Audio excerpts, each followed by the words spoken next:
a'udzubika min azabi jahannam wa min azabil qabri wa min fitnatil mahya wal mamat wa min syarri fitnatil masih dajjal.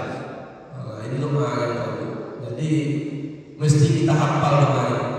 Artinya apa? Ya Allah, aku berlindung kepadamu dari azabnya neraka jahanam. Aku berlindung kepadamu dari azab kubur. Aku berlindung kepadamu dari fitnah kehidupan dan fitnah kematian. Dan yang terakhir, aku berlindung kepadamu dari fitnah al-masih dajjal.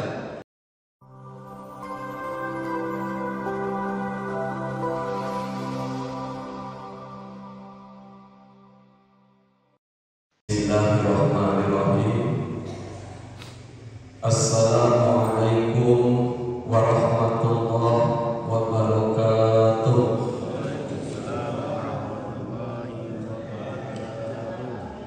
Alhamdulillah, alhamdulillah nasta'inuhu wa nastaghfiruhu wa na'udzu billahi min shururi anfusina wa min sayyiati a'malina. May yahdihillahu fala mudilla lahu wa may yudlil fala hadiya lahu. Asyhadu an la ilaha illallah wahdahu la syarika lahu wa asyhadu anna Muhammadan abduhu wa rasuluh. Allahumma shalli ala sayyidina Muhammad wa ala alihi wa ashabihi wa man tabi'ahum bi ihsani ila yaumiddin. Wajiblah bagi kita untuk bersyukur kepada Allah atas segala limpahan rahmat dan nikmatnya, sehingga pada subuh ini kita masih diberikan kesehatan, kesempatan, sehingga kita masih dapat yaitu melangkahkan kaki, mengayunkan tangan menuju masjid yang kita cintai ini dalam rangka melaksanakan kewajiban kita, yaitu melaksanakan sholat fardu subuh berjamaah. Bersolawat kita kepada baginda Rasulullah sallallahu alaihi wasallam dengan mengucapkan Allahumma shalli ala sayyidina Muhammad wa ala ali sayyidina Muhammad. Mudah-mudahan dengan sholawat kita menjadi asbab kita memperoleh syafaatnya di yaumil akhir kelak. Amin ya rabbal alamin. Baiklah yang saya hormati, saya muliakan imam masjid kita, kemudian ketua dan jajarannya, dan bapak-bapak, ibu-ibu yang hadir pada subuh yang berbahagia ini. Jemaah salat subuh yang dimuliakan oleh Allah Subhanahu wa taala, judul tausiah kita pada subuh ini yaitu usaha-usaha yang kita lakukan untuk menyelamatkan diri kita, untuk agar terhindar dari yang namanya azab kubur. Bapak Ibu jamaah yang dimuliakan oleh Allah Subhanahu wa taala, kalau berbicara mengenai azab kubur, tentu kita sebagai muslim, sebagai orang yang beriman, tentu kita meyakininya. Karena jemaah yang dimuliakan oleh Allah Subhanahu wa taala, tidaklah seseorang itu ketika meninggal dunia, maka hal yang pertama ia jumpai adalah adanya yang disebut dengan fitnah kubur. Entah itu berupa nikmat kubur ataupun berupa azab kubur, tergantung apa-apa amal yang telah ia kerjakan semasa hidup di dunia. Jadi tidak bisa seorang itu berhindar, Bapak Ibu. Jangan nanti mengatakan, Pak Ustadz, aku biarlah nanti agar terhindar dari azab kubur,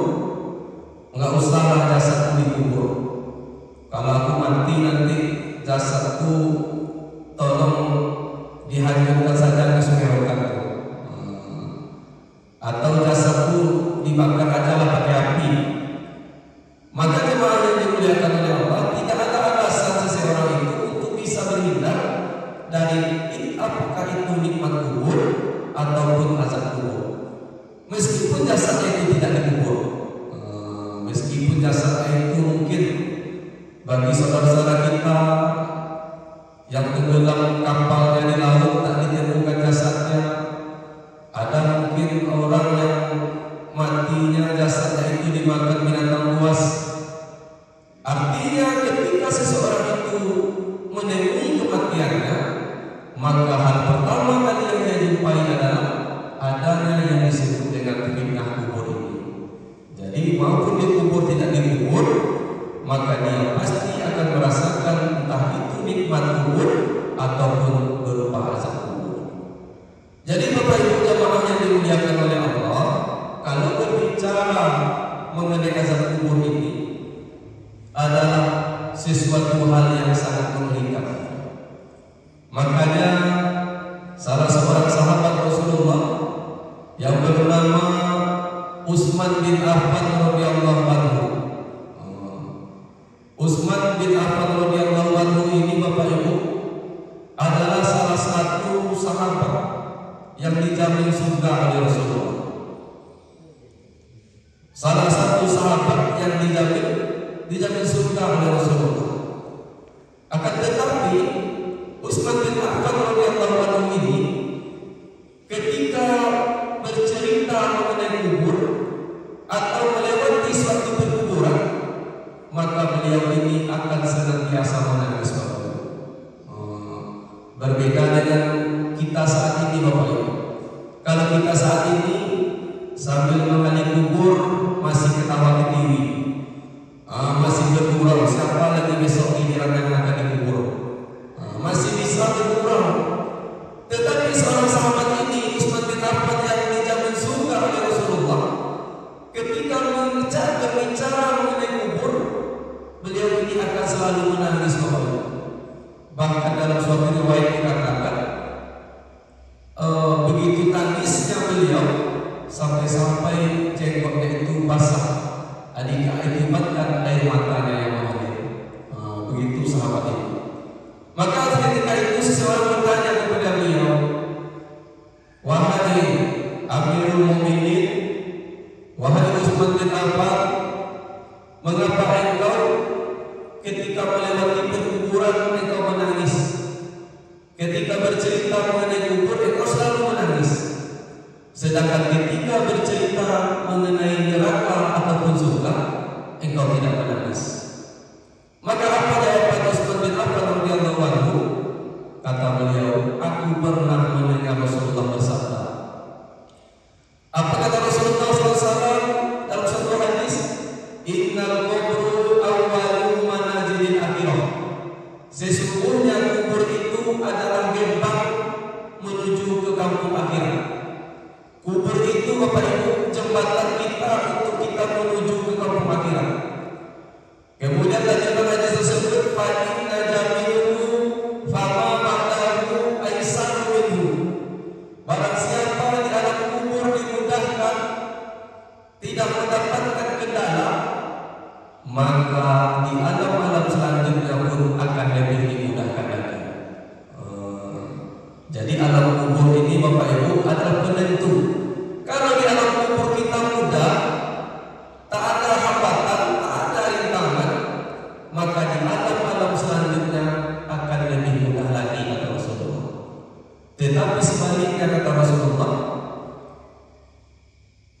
wa inna jami'u fama ba'dahu asaddu minhu. Tetapi barang siapa di dalam kubur sudah menderita, sudah sengsara, maka di alam-alam selanjutnya akan lebih sengsara lagi. Barang siapa di kuburnya sudah menderita, maka di alam-alam selanjutnya akan lebih menderita lagi kata Rasulullah. Kemudian di akhir hadis ini kata Rasulullah mengatakan, ma rawaitu man zarqatu wal qabru afzaru minhu. Tidak pernah aku melihat pemandangan yang mengerikan kecuali alam kubur itu, azab kubur itu sangat mengerikan kata Rasulullah. Jadi Bapak Ibu yang dimuliakan oleh Allah, dari hadis ini, hadis riwayat Ibnu Majah, menambah keyakinan kita bahwasanya azab kubur itu adalah hal yang pasti, hal yang nyata, meskipun kita belum merasakannya. Maka jemaah yang dimuliakan oleh Allah, sampai-sampai seorang sahabat yang dijamin surga sekalipun, beliau akan selalu menangis ketika berbicara mengenai kubur ini. Maka jemaah yang dimuliakan oleh Allah, maka kita sebagai seorang yang beriman, seorang mukmin, tentu setelah kita yakin adanya azab kubur ini, tentu kita akan berusaha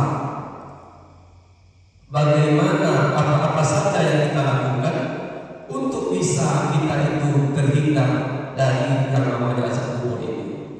Yang pertama, apa yang mesti kita lakukan Bapak Ibu? Yang pertama dan yang utama sekali adalah istiqomah dalam ketaatan kepada Allah. Ini yang pertama. Istiqomahlah dalam ketaatan kepada Allah Subhanahu wa Ta'ala. Apa itu istiqomah? Istiqomah ini secara berkelanjutan, Bapak, secara kontinu. Contoh, pagi ini, subuh ini kita melaksanakan sholat subuh berjamaah. Maka besok kita tidak lagi sholat subuh. Besoknya lagi kita sholat lagi. Maka ini tidak dikatakan istiqomah.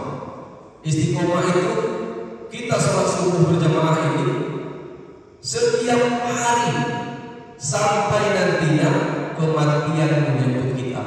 Itu istiqomah. Umpamanya kita baca Al-Quran pada hari ini bisa kita khatam 2 kali khatam, tapi esok-esoknya lagi tak pernah kita baca Al-Quran. Ini bukan disebut istiqomah. Maka orang-orang yang istiqomah dalam ketaatan kepada Allah, maka Allah memberikan kabar gembira. Dalam surah Fussilat ayat 30 dapat kita lihat apa kata Allah? A'udzu billahi minasy syaithanir rajim. Bismillahirrahmanirrahim.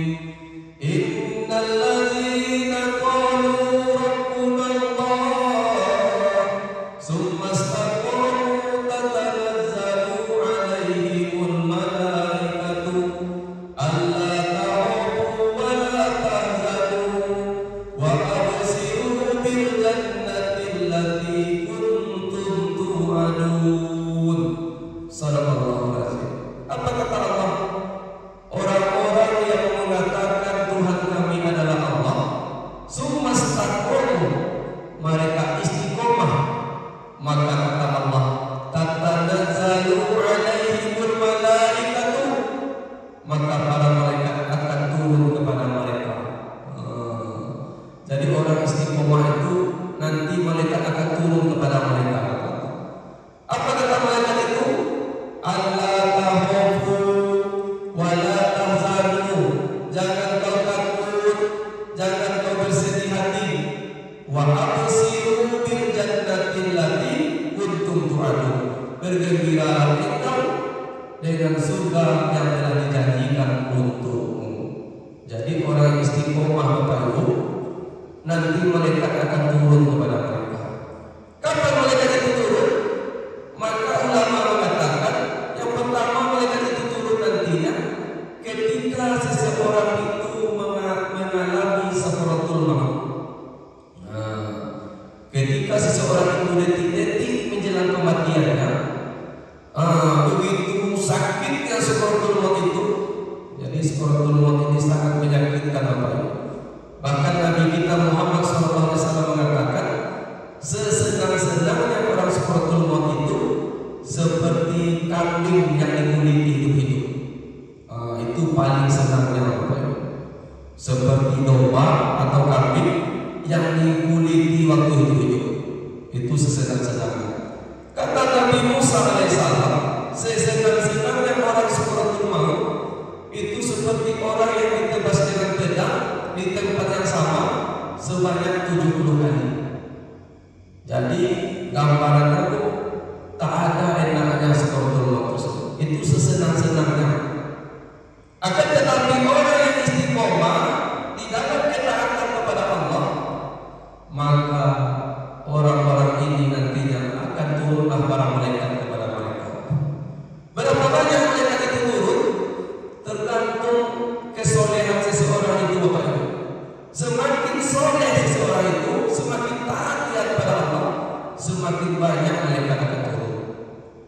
Maka di situ nantinya ketika detik-detik sekaratul maut, orang yang sekaratul maut ini akan dilihatkanlah.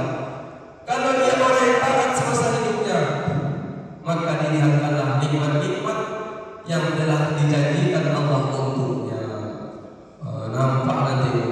Makanya jangan kita mengira orang sekaratul maut itu tak lagi melihat, orang sekaratul maut itu tak mendengar lagi. Justru sebaliknya, orang yang sekaratul maut itu mata mereka lebih tajam dari mata kita, telinga mereka itu lebih tajam dari telinga kita.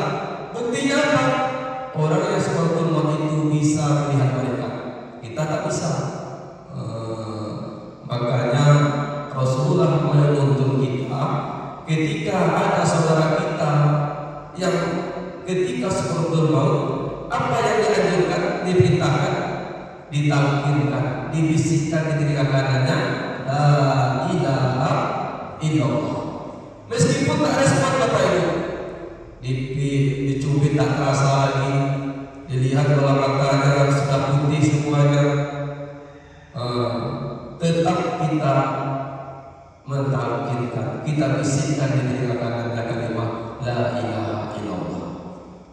Jadi jemaah yang dimuliakan oleh Allah, maka orang-orang yang ketika sekaratul maut itu luar biasa, bahkan mereka itu bisa melihat mereka. Maka orang yang taat nantinya dilihatkanlah kenikmatan-kenikmatan yang ia peroleh. Sehingga apa Bapak Ibu? Sehingga banyak kita menjumpai orang-orang yang soleh, orang-orang yang beriman, mereka meninggal dunia dalam keadaan tersenyum. Padahal sekaratul maut itu sakitnya luar biasa, tetapi diakibatkan Allah memperlihatkan kenikmatan-kenikmatan yang akan ia peroleh, sehingga sakitnya sekaratul maut itu hilang terbius, tak terasa, diakibatkan janji-janji Allah itu sudah dia lihat. Makanya bisa ia meninggal dunia dalam keadaan tersenyum. Padahal sekaratul maut itu sakitnya sangat luar biasa. Sama ketika kita operasi Bapak Ibu, kita dibius dulu. Setelah dibius, walaupun dibedah, di apapun oleh dokter itu tak terasa lagi, karena sudah dibius. Begitulah nantinya orang yang taat kepada Allah, ketika sekaratul maut itu dia tak terasa lagi merasakan sakitnya sekaratul maut, karena dia sudah melihat nikmat-nikmat Allah yang dijanjikan kepadanya. Jadi jemaah yang dimuliakan oleh Allah, maka orang yang istiqomah dalam ketaatan kepada Allah, maka inilah nantinya orang-orang yang terhindar dari yang namanya azab kubur. Karena apa? Karena amal soleh kita itulah yang menjadi pelindung kita nanti Bapak Ibu. Dalam hadis riwayat Ibnu Hibban itu dikatakan oleh Rasulullah, apa kata Rasulullah? Ketika mayat dimasukkan ke dalam liang lahat, maka nantinya ketika sudah dikuburkan, maka mayat itu akan mendengar bunyi suara sandal orang-orang yang pergi meninggalkannya. Ketika kita lah dikubur nanti, maka orang-orang yang pergi meninggalkan kita itu akan terdengar bunyinya oleh kita suara sandal mereka. Maka ketika orang itu orang yang taat ke masa hidupnya, maka sholatnya kata Rasulullah akan berada di kepalanya, di sisi kepalanya. Puasanya berada di sebelah kanannya, zakatnya berada di sebelah kirinya, amal-amal lainnya berada di sebelah kakinya, sehingga tak kala didatangi dari kepalanya, sholatnya berkata tak ada tempat untuk bisa masuk di sini. Didatangi dari kanannya, puasanya berkata tak ada tempat bisa masuk di sini. Begitu juga dari kirinya, zakatnya berkata tak ada tempat bisa masuk di sini. Begitu juga dari kakinya, amal-amal soleh lainnya berkata tak ada tempat untuk bisa masuk di sini. Jadi orang yang istiqomah dalam ketaatan, jadi amal-amal solehnya inilah yang nantinya menjadi pelindung, menjadi temeng dari terhindarnya dari azab-azab kubur. Jadi jemaah yang dimuliakan oleh Allah, yang pertama istiqomah dalam ketaatan. Yang kedua, apa usaha kita untuk bisa terhindar dari azab kubur?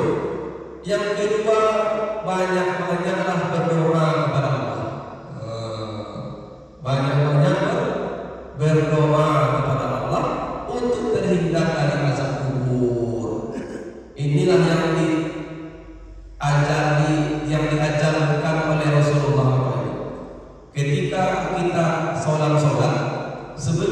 mengucapkan salam, Rasulullah mengajarkan doa kepada kita. Yang mana doa ini dan terdapat dalam hadis sahih, hadis riwayat Muslim.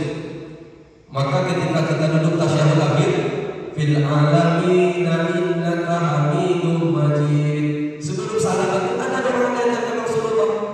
Apa doa tersebut? Allahumma inni a'udzubika min azabi jahannam wa min azabil qabri wa min fitnatil mahya wal mamat wa min syarri fitnatil masih dajjal. Ini doa yang baru. Jadi mesti kita hafal doa ini. Artinya apa? Ya Allah, aku berlindung kepadamu dari azabnya neraka jahanam. Aku berlindung kepadamu dari azab kubur. Aku berlindung kepadamu dari fitnah kehidupan dan fitnah kematian. Dan yang terakhir, aku berlindung kepadamu dari fitnah al-masih dajjal. Jadi dihafal doa.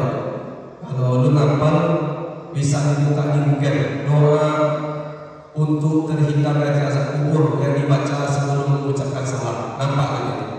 Allahumma inni a'udzubika min azabi jahannam wa min azabil qabri wa min fitnatil mahya wal mamat wa min syarri fitnatil masih dajjal. Baru assalamualaikum warahmatullahi. Assalamualaikum warahmatullahi. Jadi banyak-banyaklah berdoa kepada Allah. Bahkan di dalam zikir pagi dan petang itu ada doa juga untuk terhindar dari azab kubur.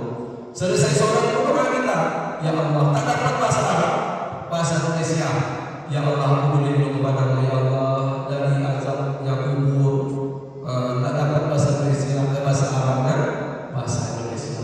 Yang penting kita berdoa kepada Allah untuk terhindar dari azab kubur. Makanya di azab di doa tersebut, azab neraka jahanam itu berdampingan dengan azab kubur. Ini menggambarkan azab kubur itu sangat luar biasa, sehingga sampai-sampai Rasulullah mengatakan tadi, ma'ra'aitu manzuru qattu wal qabru afzalu minhu. Tidak ada pemandangan yang mengerikan kecuali azab kubur itu sangat mengerikan, kata Rasulullah. Jamaah salat subuh yang dimuliakan oleh Allah. Yang ketiga, usaha kita untuk terhindar dari azab kubur, menjauhi hal-hal yang mendatangkan azab kubur itu. Yang ketiga apa itu? Menjauhi hal-hal yang bisa mendatangkan azab kubur itu. Apa yang bisa mendatangkan azab kubur? Banyak apa itu? Setiap dosa, setiap maksiat itu nanti akan mendatangkan azab kubur. Akan tetapi Rasulullah memberikan contoh kecil. Kata Rasulullah, ketika Rasulullah melewati dua perkuburan, Rasulullah mengatakan, sesungguhnya dua kubur ini sekarang sedang diazab. Yang pertama, kata Rasulullah, kubur pertama, mengapa dia mendapatkan azab kubur? Karena semasa hidupnya dia tidak membersihkan dari percikan-percikan air kencingnya.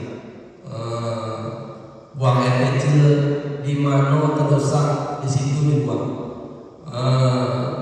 Tak membersihkan dirinya, dia buang air kecil dalam posisi berdiri, sehingga percikan-percikan air kencingnya mengenai kakinya, tak dihiraukannya, dianggap hal sepele.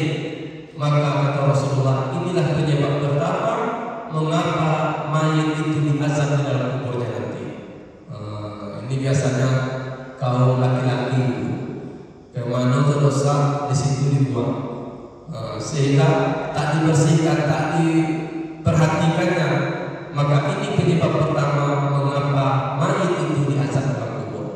Sedangkan yang kedua, kata Rasulullah, mengapa mayat itu diazab? Yang kedua, karena semasa hidupnya suka mengadu domba, menyebar fitnah, menyebar berita hoax.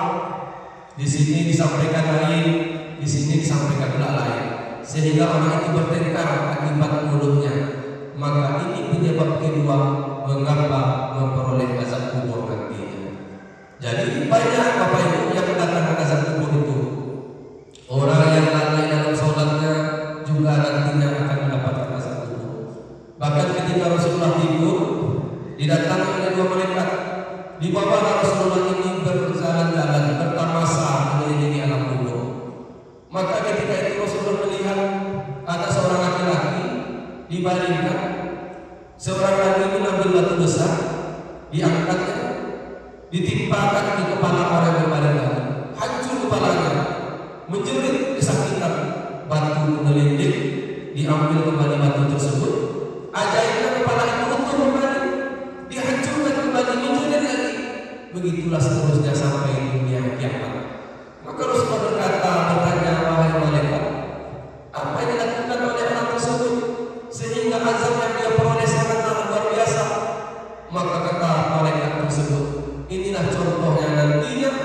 orang-orang yang melalaikan perintah sholat. Orang azan di masjid, as-sholatu khairun minan naum, dia berselimut di rumah, tutup selimut, tak peduli dia. Maka ini nantinya azabnya akan oleh dibalikkan, kepalanya dihancurkan pakai batu, begitulah seterusnya sampai dunia ini kiamat. Jadi Bapak Ibu yang dimuliakan oleh Allah, jauhilah hal-hal yang mendatangkan azab kubur itu sendiri. Dan yang terakhir, yang keempat, apa usaha kita yang kita lakukan untuk terhindar dari azab kubur, yaitu membaca dan mengamalkan, yaitu salah satu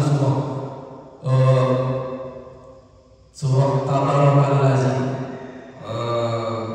Mengamalkan surah tersebut ini juga nantinya menyelamatkan kita dari azab kubur. Maka Bapak Ibu yang dimuliakan oleh Allah Subhanahu wa taala, baca surah ini sebelum tidur. Setiap hari kita baca surah ini. Ini salah satu usaha kita untuk bisa terhindar dari azab kubur. Maka Rasulullah mengatakan salah satu surah yang nantinya bisa memberikan semangat kepada orang yang rajin membacanya ketika dia sudah meninggal dunia. Dimulai pada surah ini terdiri dari 30 ayat. Dimulai dari Tabarakal-Ladzi biyadihi mulku wa huwa ala kulli syai'in qadir. Inilah disebut surah Al-Mulk atau surah Al-Mulk. Surah ini terdiri 30 ayat. Diamalkan, dibaca setiap hari. Jadikan diri kita menjelang tidur kita baca, kita pahami maknanya. Maka surah Al-Mulk ini adalah salah satu surah, kata Rasulullah, yang bisa memberikan semangat kepada orang yang rajin membaca dan mengamalkannya.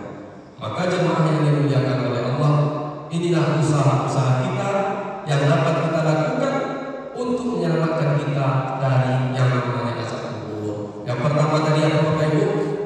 Pertama, istiqomah dalam ketaatan kepada Allah. Yang kedua, banyak-banyak berdoa.